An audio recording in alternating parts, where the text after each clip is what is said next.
Assalamualaikum warahmatullahi wabarakatuh. Salam jumpa kembali sahabat semuanya dimanapun Anda berada, seantero Indonesia tentunya, terlebih khusus bagi orang-orang yang sudah pernah singgah di channel NU Kertahayu Official ya.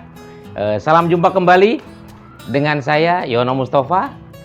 Tentunya yang sudah tidak asing lagi, jumpa di channel NU Kertahayu. Jangan lupa sebelum lanjut pembicaraan kita, tema kali ini ya, di like dulu, subscribe, jangan lupa di share ya, nyalakan loncengnya biar selalu tidak ketinggalan dengan video-video kami di channel NU Kertahayu Official.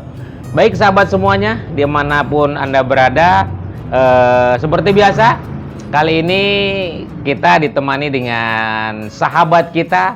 Aka, gimana Kak kabarnya? Sehat? Alhamdulillah. Assalamualaikum Kak. Iya, terima kasih Kak sudah bisa hadir kembali ya, untuk kita berbincang-bincang. Ya ini sebelumnya maaf nih, gerah ini. Oh ya, nggak masalah ya. Obrolan santai tentunya ya, sambil santai sambil ngopi nggak apa-apa, sambil merokok. Ini kalau kepingin kuat juga ada madunya ya. Jangan lupa ini kita disponsori oleh madu QB ya. Yang pengen kuat, nah ini ada QB madunya yang sangat luar biasa. Oke Kak, ini ada sedikit banyak permasalahan yang ada di otak saya, yang dari benak saya Kak ya. Terkait permasalahan yang sering terjadi di Indonesia. Ya. Ini yang sedang lewat dalam pemikiran saya, ini terkait bom bunuh diri. Oh iya. Beberapa tahun yang lalu terjadi bom bunuh diri di Bali dan di berbagai hal di Indonesia. Bahkan baru-baru ini terjadi lagi, baru beberapa hari terjadi lagi tentang bom bunuh diri yang terjadi bahkan di kota kita kan, di Bandung, bahkan yang mirisnya itu di depan Polsek gitu kan kayak di depan Polsek Astana Anyar. Jadi seolah-olah sahabat-sahabat kita dari kepolisian entah kecolongan atau seperti apa, ternyata terjadi bom bunuh diri di Polsek. Dan setiap ada kejadian bom bunuh diri selalu dikait-kaitkan dengan umat Islam. Ya. Selalu dikaitkan dan selalu menjadi kambing hitam umat Islam. Nah, di sini akhirnya terjadi kerancuan, ibarat kata umat Islam yang mana yang melakukan, aliran mana yang melakukan, akhirnya kan bahasa Sunda itu disakompet daunkeun. Iya. Ya, bahasa kompet daunkeun. Jadi jadikan satu kesatuan bahwa yang lebih mirisnya kadang-kadang kan kita di umat Islam itu teroris dan sebagainya. Ini kan sangatlah miris untuk umat-umat Islam yang baik gitu kan. Ya, jadi sedangkan di Indonesia itu kan 99% bisa dikatakan itu beragama Islam. Ya. Nah, bagaimana menurut pandangan Aka sendiri, atau mungkin ada hadisnya atau ada madhabnya seperti apa dan seperti apa, boleh dijelaskan tentang bom bunuh diri. Jadi jangan sampai kejadian bom bunuh diri yang sekarang baru saja terlewat kemarin itu, kalau bisa jangan sampai terjadi lagi untuk di masa yang akan datang.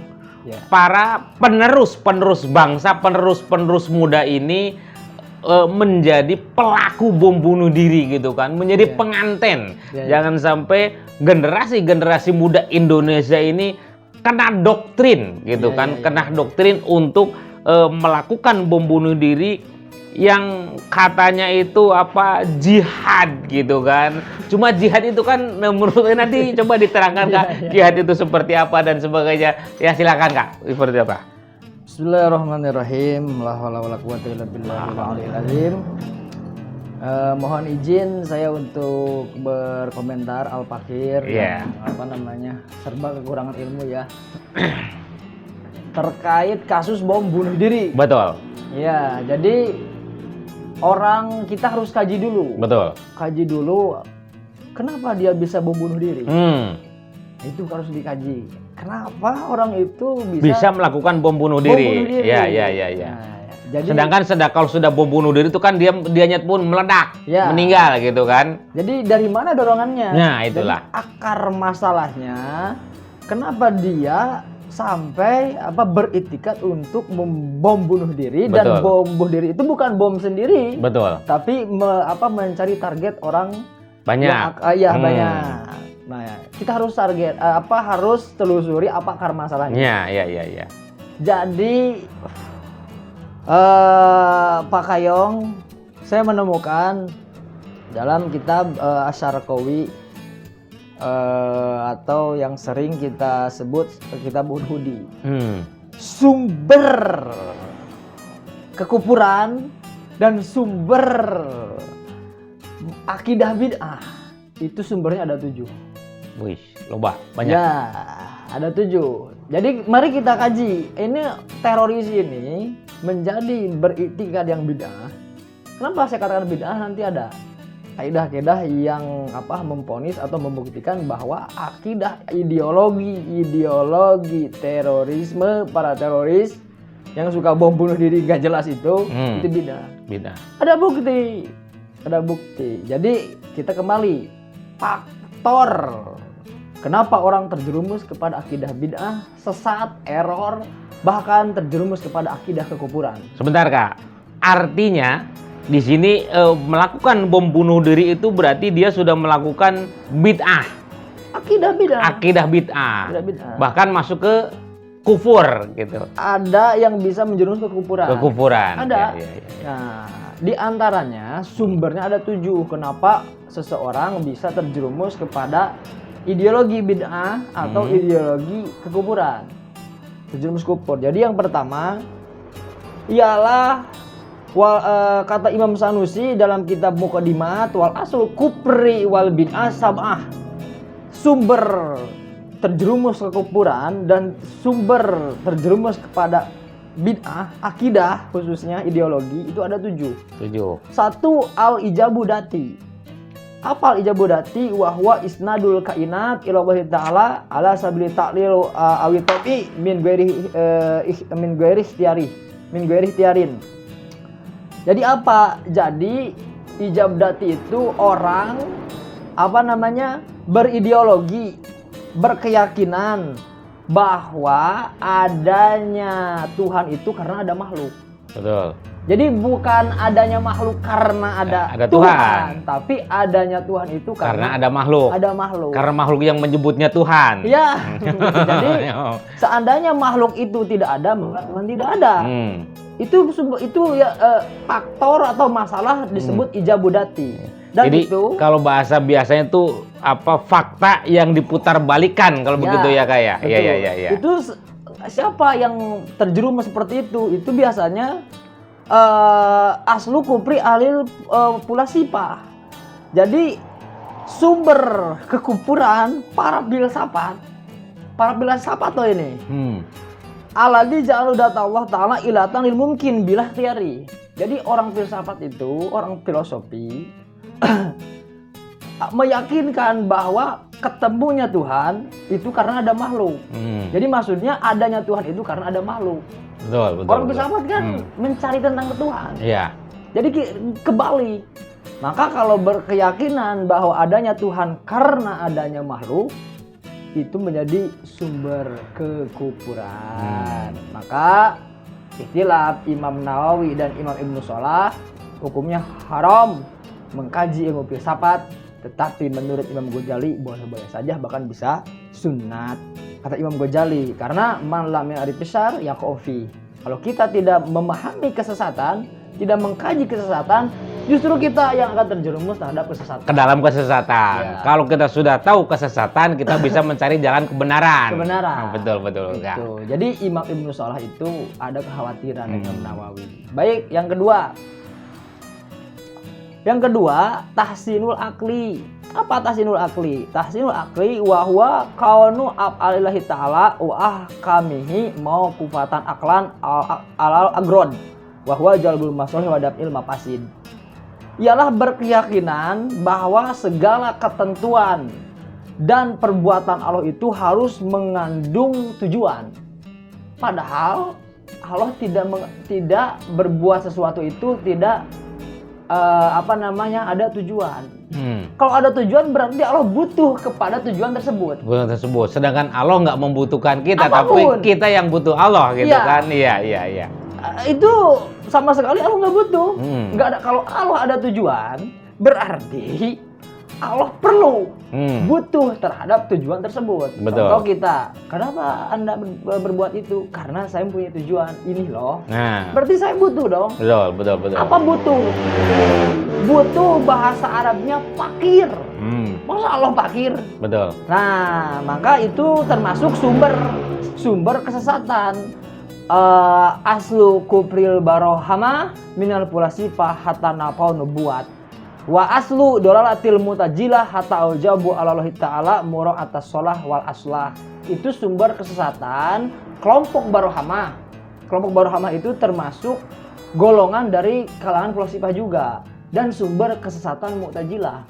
Tidak mungkin Allah berbuat sesuatu jika sesuatu tersebut tidak mengandung kebaikan atau yang lebih baik. Yang lebih baik. Contoh seperti begini. Qul a'udzu birabbil falaq min syarri ma khalaq.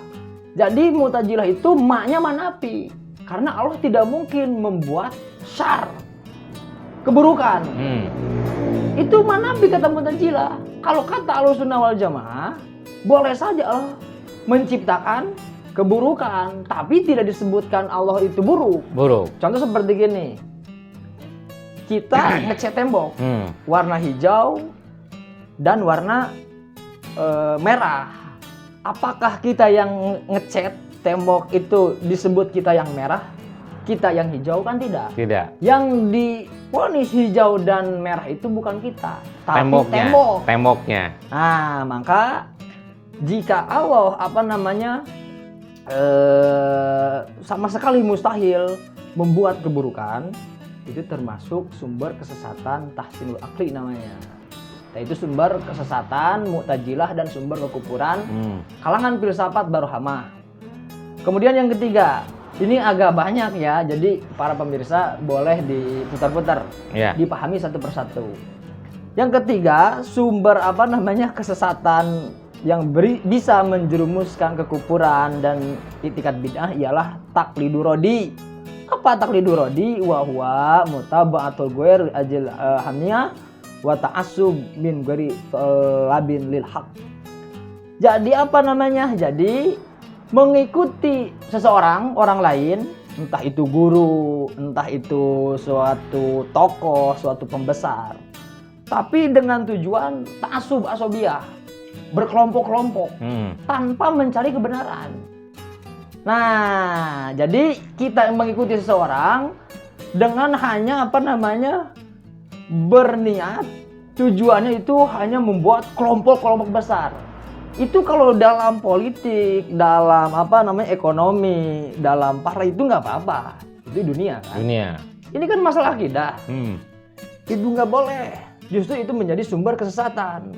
Wa taqlidur rodi, tahu nggak? Taqlidur rodi, fanatik buta itu aslu kufri abadatil ausan. Itu menjadi sumber kesesatan, kekufuran para penyembah berhala. Karena penyembah berhala hatta qalu inna wajadna aba'ana ala ummah ae milatan wa ana ala asarihim muqtadun. Kenapa kamu menyembah ini? Menyembah berhala-berhala ini, patung-patung, karena orang tua kita menyembah ini. Jadi kita menyembah mengikuti. Nah, jadi tanpa mencari kebenaran. Anda masuk kelompok apapun, golongan apapun, tapi jangan fanatik buta. Kita kaji. Jadi kita tahu kebenaran yang kita ikuti dari kita sendiri. Iya. Jadi mencari ilmu ke tempat-tempat yang lain itu sunnah gitu kan, supaya kita tahu wawasan yang lebih luas. Ya. Contoh kalau taklid rodi, Imam Abu Hasan Al-Asy'ari ketika berdebat dengan Imam Abu Ali Al-Jubai, gurunya loh. Ketika Imam Abu Hasan Al-Asy'ari tidak menerima logika daripada Imam Abu Ali Al-Jubai, beliau langsung, saya tidak akan mengikuti pendapat Anda wahai Tuan Guru.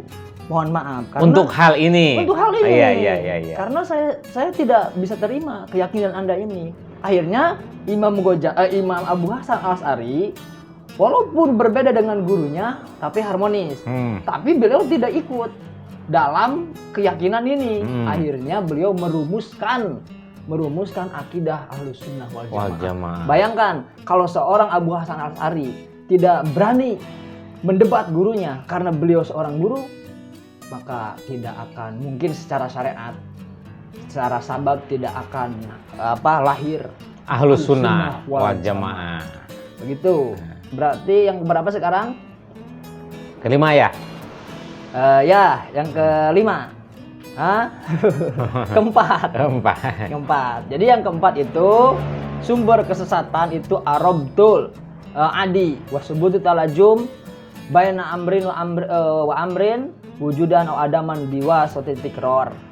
Jadi berkeyakinan bahwa sesuatu itu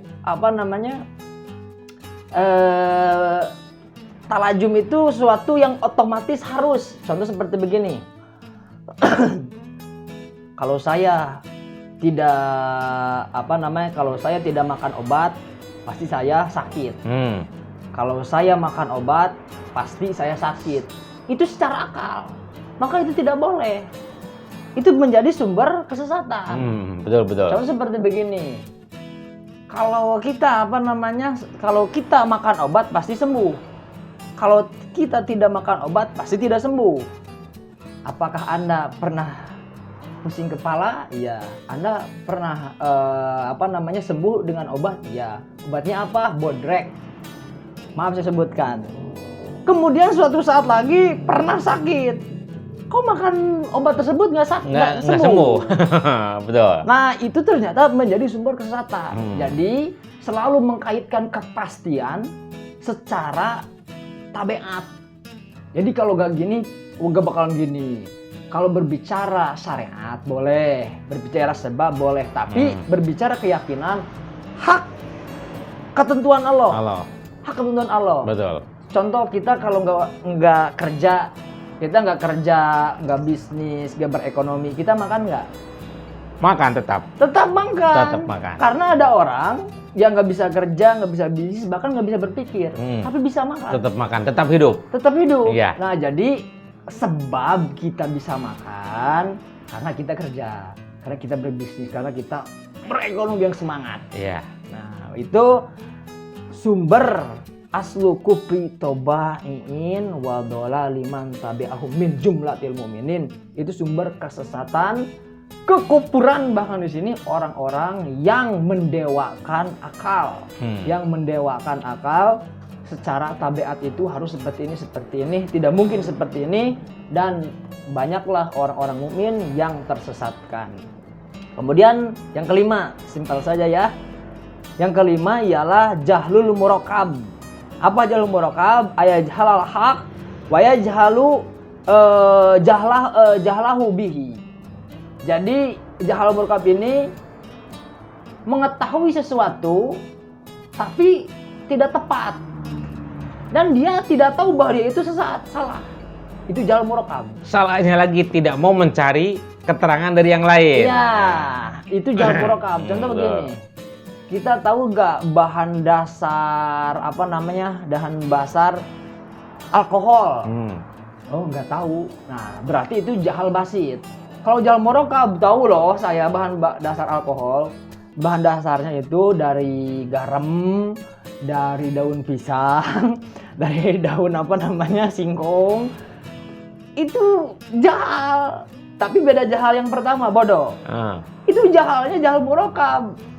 Jadi menyebutkan bahan dasar tapi salah. Jahal murakab. Jadi jahal murakab ini termasuk Pak Kayong sumber kesesatan para teroris. Ya. Para pelaku bom. Ya. Dia mempunyai keyakinan.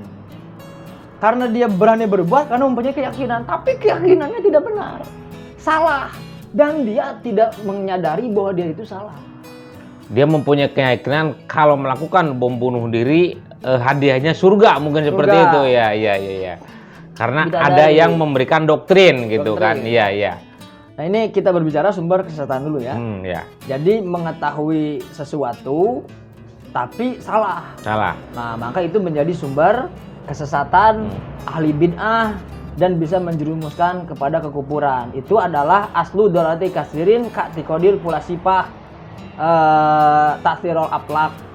Jadi orang pulasipah itu sesat, banyak yang sesat karena apa namanya berbicara tentang palak alam angkasa. Iya, iya, iya. Dengan keyakinan ideologi mereka, keyakinan mereka ternyata tidak sebenarnya. Tidak sebenarnya. Jadi akibatnya apa itu faktornya jal murakab? Tidak apa namanya? Kalau bahasa Sunda tidak bodoh alewoh. Tidak mau tanya. Ya. Udah nggak tahu tapi tidak mau bertanya. Bertanya. Betul. Jadi merasa benar. Iya, iya. Nyata ini merasa benar sendiri itu termasuk bisa apa namanya faktornya jahal murakab. Jadi harus kita harus kita teliti karena kita sadar kita bukan seorang ahli. Betul. Kemudian yang keberapa ya? Yang keenam. Yang keenam ialah tamasuk fi aqaidil iman bimujarodil tuahir kitab wa sunnah min ghairi ardiha alal barahin aqliyah wal quwati syar'iyyah. Apa sumber kesesatan? Ini sumber kesesatan bid'ah. Memahami ayat-ayat Al-Qur'an dan hadis-hadis Nabi secara tekstual. Secara langsung mungkin ya. Ya. Ya. Jadi saya tanya, kamu tahu nggak jihad? Coba kasih saya definisi jihad secara etimologi, secara terminologi. Coba kasih. Ntar secara terminologi saya kasih tarif haddam, hadnakis, rosantam, rosamnafis. Coba kasih saya sejarah definisi jihad. Nggak ngerti.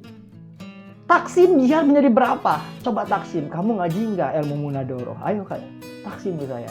Nggak ngerti. Kamu ngajak saya jihad, makna jihad juga kamu nggak tahu. Berarti dia sendiri hanya ikut-ikutan. Ikut-ikutan. Betul. Langsung dia ngeluarin ayat jihad, hadis-hadis. Khusus. Iya, jihad. Nggak paham. Penjabarannya berarti ya. Iya.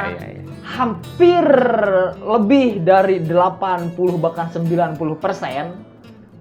akidah bid'ah yang sesat difaktorkan dengan mengkaji Al-Quran secara tekstual dan mengkaji hadis-hadis Nabi secara tekstual.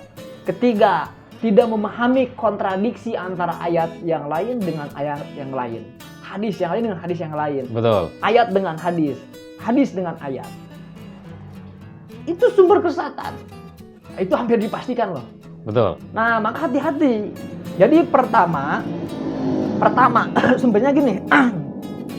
Ini si guru. Guru ini apa namanya mengkaji Quran dan hadis secara tekstual dan tidak memahami kontradiksi. Ayat dan ayat, hadis dan hadis, hadis dan ayat, ayat dan hadis.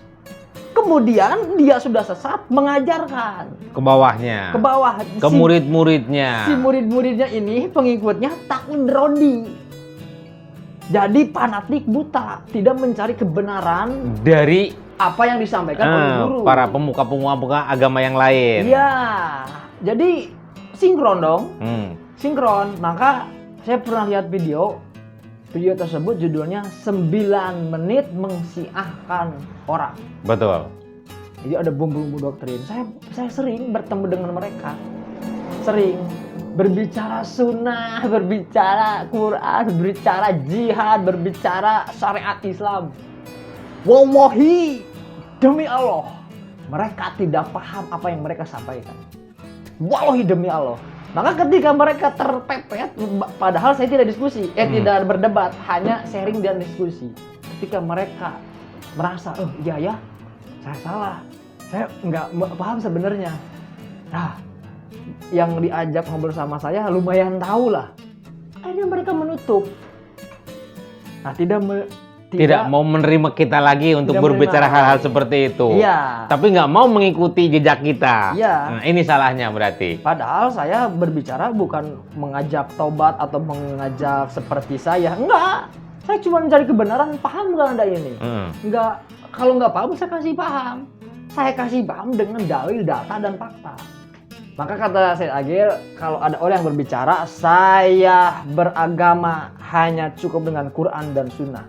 Kata beliau, jika ada orang yang berbicara seperti itu, saya hanya beragama hanya dengan Quran dan Sunnah. Wallahi, demi Allah, bohong. Demi Allah, bohong. Artinya tersesat. Tidak mungkin. Tidak mungkin. Tidak mungkin. Nah, itu. Jadi faktor ini yang keenam itu faktor yang sangat luar biasa. Menjadi sumber kesesatan akidah. Nah, maka watamasuk bidohil Quran wa sunnah dolalul haswiyah. Nah, maka termasuk kelompok-kelompok haswiyah sesat dengan memahami Quran dan hadis secara tekstual sehingga mereka berkata faqalu bitasbih wa tajsim wal jihad. Mereka mengklaim bahwa Allah itu seperti sesuatu atau berbentuk berjisim atau berarah karena mengamalkan bidohiri ayat Ar-Rahman alal arsistawa. Dengan memahami ayat ini Allah beristiwa di aras. Nah, sudah kesesatan ketemu. Faktornya mengambil dari dohir ayat. Amang tuman pisama. Apakah kamu tidak iman kepada Dia yang ada di langit? Maka mengklaim Allah itu di langit karena dengan ayat. Ya. Ya. Menganggapnya Allah sedang duduk di aras gitu kan. Ya. Lama khalaqtu yadayya ila ghairi dalik. Allah bertangan. Ya Allah. Hadis banyak seperti itu. Sumber kesesatan ialah memahami hadis dan Quran secara tekstual dan tidak memahami kontradiksi antara ayat. Jadi sebenarnya bukan kontradiksi tapi saling tahsis, saling ada yang saling nasah. Paham nggak hal seperti itu? Yang ketujuh terakhir ialah sumber kesesatan akidah bid'ah. Itu ialah al-jahlu bil qaidil aqliyah. Bodoh, tidak memahami, tidak mau belajar tentang kaidah-kaidah secara logika. Alatihiyal ilmu bil wajibat wa jawazil jaizat wa istihalatil mustahilat wa bil lisanil arabi alladhi huwa ilmu lughah wal i'rab wal bayan. Yang terakhir, tidak memahami, tidak mengkaji tentang kaidah-kaidah, prinsip-prinsip logika. Mengkaji tentang ketuhanan, kenabian, mengkaji tentang makhluk, mengkaji tentang hal yang mustahil. Maka ulama kita mengkaji sifat 20. Ya. Ini supaya tidak terjerumus kesesatan. Tidak terjerumus kesesatan. Sifat Allah ada 20. Ada 20 itu yang wajib diketahui. Yang wajib diketahui. Sifat Allah itu la nihatalah, nggak ada ujungnya, nggak ada bilangannya. Betul. Karena sifat kamaliyah Allah tidak terhitung. Nah begitu. Maka termasuk itu menjadi sumber kesesatan. Jadi kalau selama kita mengkaji akidah itu yang 20 sifat-sifat yang wajib di Nabi, insya Allah itu aman dari kesesatan dalam akidah. Begitu sumber tujuh sumber kesesatan dan kebid'ahan. Silahkan lanjut lagi. Ya, terima kasih Kak atas penjelasannya. Jadi sahabat-sahabat semuanya, inti dari tadi yang dijelaskan oleh Aka, mereka para pelaku intinya bom bunuh diri adalah melakukan kesesatan dan mereka mengikuti nasihat atau sumber-sumber dari, ya kalau dikatakan satu sumber. Ya. Jadi mereka tidak mau mencari sumber-sumber dari yang lain. Intinya memahami Quran atau hadis dengan cara apa tadi Kak? tekstual. Ya, dengan secara langsung, tidak mau mengkaji ke ahli-ahli kitab atau ahli-ahli para kiai yang sudah lebih tahu tentang hal ini. Ya. Jadi terakhir dari saya. Nggak terakhir. Nggak terakhir, masih ada Kak? Masih ada. Oh ya, nanti Masih dulu. ada, Mau ya. maksudnya gini, mengingatkan ya. Kesimpulan dari yang tadi. Kesimpulan dari yang tadi. Untuk para generasi pemuda, ya, generasi muda, khususnya generasi muda Islam, ya, generasi pemuda Islam, umumnya generasi muda lah yang ada di seluruh Indonesia, berhati-hatilah jikalau sahabat-sahabat semua atau ente semua itu mempunyai seorang guru atau mungkin masuk ke sebuah pesantren, ya. Masuk ke sebuah pesantren atau mempunyai seorang guru. Seandainya sahabat semuanya atau ente semuanya sudah sedikit masuk ke doktrin seperti itu, alangkah lebih baiknya sahabat-sahabat semuanya itu untuk mencari kebenaran dari sumber-sumber yang lain. Jadi jangan sampai ditelan mentah-mentah apa yang guru atau di sebuah pesantren itu berikan. Apalagi kalau sahabat-sahabat semuanya disuruh untuk melakukan hal-hal seperti melakukan bom bunuh diri. Ya, jadi ini apa namanya, jurus teroris. Ya. Ini harus tahu kita, jurus teroris ini suka mengambil ayat. Kenapa teroris membunuh para pemerintah? Karena pemerintah penegak hukum. Betul. Dan mereka pahami yang ditegakkan hukum oleh pemerintah bukan syariat Allah, undang-undang dari Allah. Maka mereka mengutip ayat, "Waman lam yahkum bima anzalallah." Siapa orang yang tidak menghukumi dengan hukum-hukum syariat yang Islam diturunkan oleh Allah, syariat Islam, paulaika, mereka itu humul kafirun, maka mereka yang tidak menggunakan hukum-hukum Allah itu orang kafir. Nah, maka ini darahnya. Jadi kata mereka. Iya, kata mereka gitu. Pasti ayat itu yang dikeluarkan. Iya. Sedangkan mereka sendiri mungkin ya, mungkin tidak mengkaji tentang di Indonesia sendiri kan menggunakan Pancasila, ya. Mereka mungkin tidak mengkaji isi-isi daripada Pancasila itu sendiri, mungkin ya. Silakan lanjut, Kak. Baik. Itu jurus teroris. Ya. Kenapa jadi teroris? Karena tadi langsung mengkaji secara tekstual. Betul. Kalau tekstual seperti itu, kamu tahu nggak daripada sahabat apa mana hadis itu? Saya mau mengutip penjelasan ayat tersebut dari sahabat Nabi, pakar tafsir. Sahabat loh, sahabat Nabi. Yang termasuk pakar apa? Tafsir. Ibnu Abbas, "Waman lam yahkum bima anzalallah." Siapa orang yang tidak menghukumi, tidak membuat hukum undang-undang dengan hukum-hukum Allah, faqad fa'ala fi'lan yudahi af'alal kufar.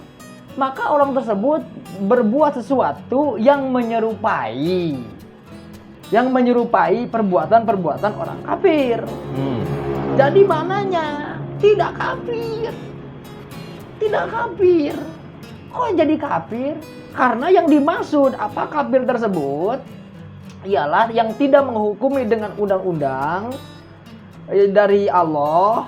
Itu bisa dihukuman kafir itu bila mana rodan, menolak terhadap kebenaran Al-Quran, wajah dan membantah liqauli Rasulullah SAW, membantah dauhan-dauhan Rasulullah SAW, maka dia bisa kafir. Kenapa kamu tidak menggunakan Al-Quran, tidak menggunakan sabda-sabda Rasul?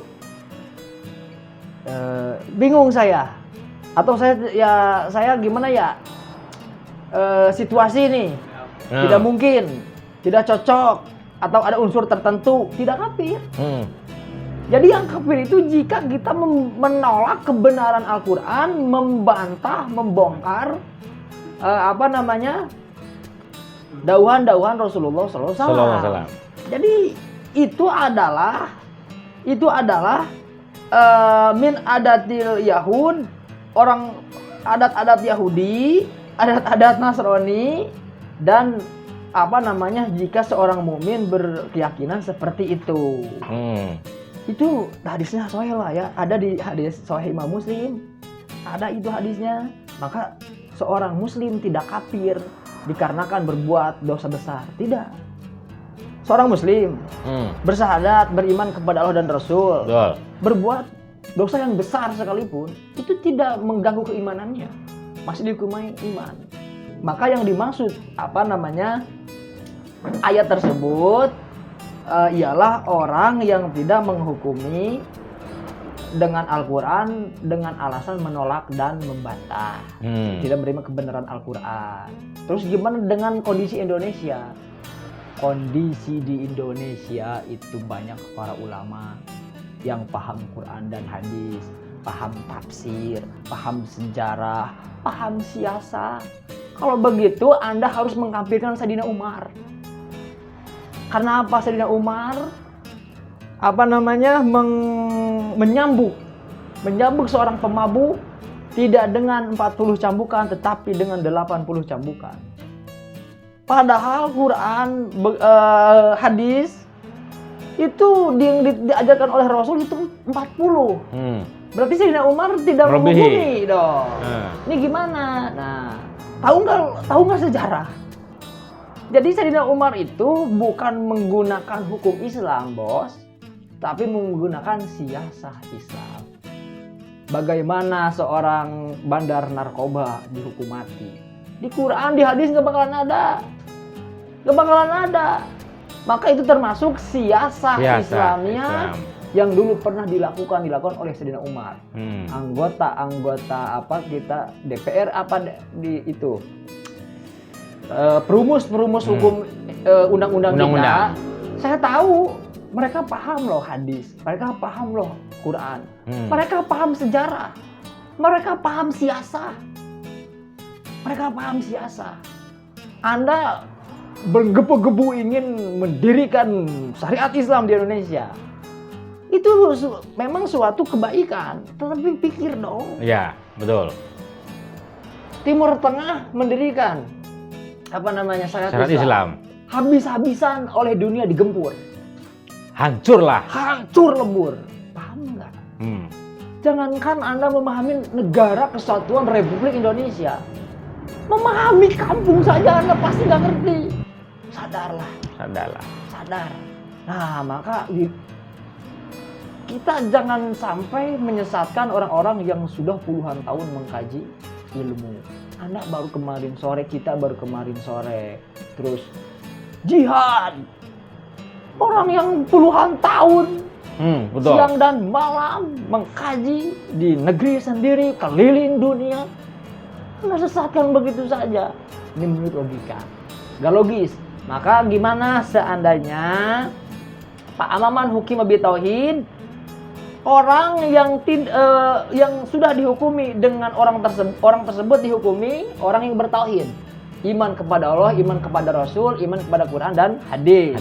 Kemudian walayakum bibagi syara'i, orang tersebut tidak menggunakan sebagian hukum-hukum syariat.